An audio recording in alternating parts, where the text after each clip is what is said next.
दोस्तों मारी कुछ जूनी मौज चैनल में आपનું સ્વાગત છે। આજના વિડીયોમાં આપણે વાત કરવા જઈ રહ્યા છીએ કે શિલ્પા ભાભીને લોકો દશામાની મૂર્તિ લેવા માટે ગયા, કેવી મૂર્તિ લાવ્યા, ઘરે આવીને આ કેવું ડેકોરેશન કર્યું અને છેલ્લે દશામાની મૂર્તિની સ્થાપના ક્યારે કરી અને ખેતરમાં આ ચાર કેમ બગડી ગઈ અને મૂર્તિ જોઈને ઘણા બધા લોકોનું રિએક્શન કેવું હતું, કોને કોને વ્રત કરવાનું છે, એ વ્રતનું ઉજવણું આ વખતે છે કે ગયા વર્ષે, એ બધી જ માહિતી મળશે તમને આપણા આ વિડીયોમાં।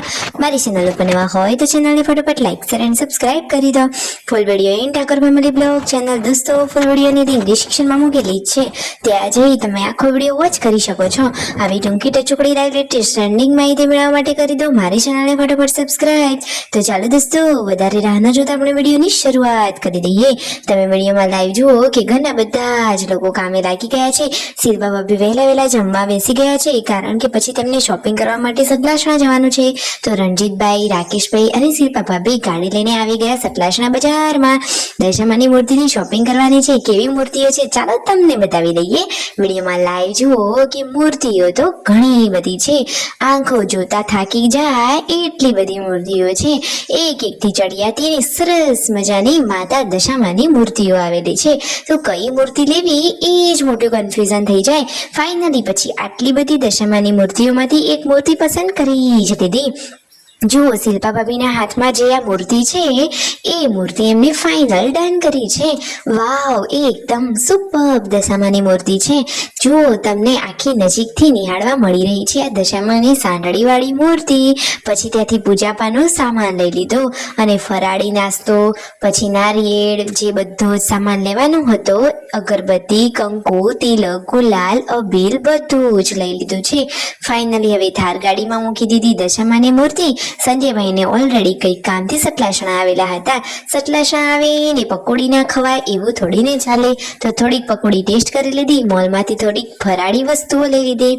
પછી આ પાર્લર ઉપરથી બધા લોકોએ ઠંડુ પીણું કર્યું। જુઓ બધા લોકો અહીંયા પોતપોતાની ફેવરેટ કુલ્ફી, કોન અને ફેન્ટા એવું બધું પી રહ્યા છે અને ફાઇનલી પછી અહીંયાથી ઘરે જવા માટે નીકળ્યા। તો જુઓ આજે તો શિલ્પા ભાભી થાર ગાડીમાં જઈ રહ્યા છે ને રાકેશભાઈ બાઇક પર જઈ રહ્યા છે। ઘરે આવ્યા તો તેમના મમ્મીની સારણી બતાવી કે નહીં અને બીજા પાર્સલ સરપ્રાઈઝ ગિફ્ટ કોને મોકલી, અરે નેક્સ્ટ વિડીયોમાં જાણવા મળી રહેશે। તેમના મમ્મી તો દશામાની મૂર્તિ જોઈને ખુશાલ થઈ ગયા। વાવ, માતાજીની આ સાંડણી ઉપર અસવાર આ મૂર્તિ કેટલી સરસ છે, જોતા જ ચહેરા ઉપર હાસ્ય આવી જાય અને મસ્ત મજાનો ચહેરો છલકાઈ જાય એટલી મસ્ત મજાની મૂર્તિ બનાવેલી છે। શિલ્પા ભાભી અને રાકેશભાઈ તો ખેતરમાં જઈને આવ્યા અને ઘરે તો હવે રસોઈની તૈયારીઓ થઈ રહી છે। તેમના મમ્મી તો કાજલબેની સાથે વાતચીત કરી રહ્યા છે। કાજલબેનો આવે છે વિડીયો કોલ, તો વિડીયો કોલમાં મમ્મી અને લાડકી દીકરી બા એટલે કાજલબેન વાતચીત કરી રહ્યા છે।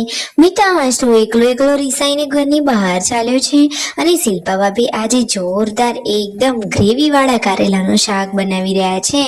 યશુ અહીંયા રમી રહી છે અને હવે દાદીમાની સાથે બહાર આંટો મારવા જઈ રહી છે।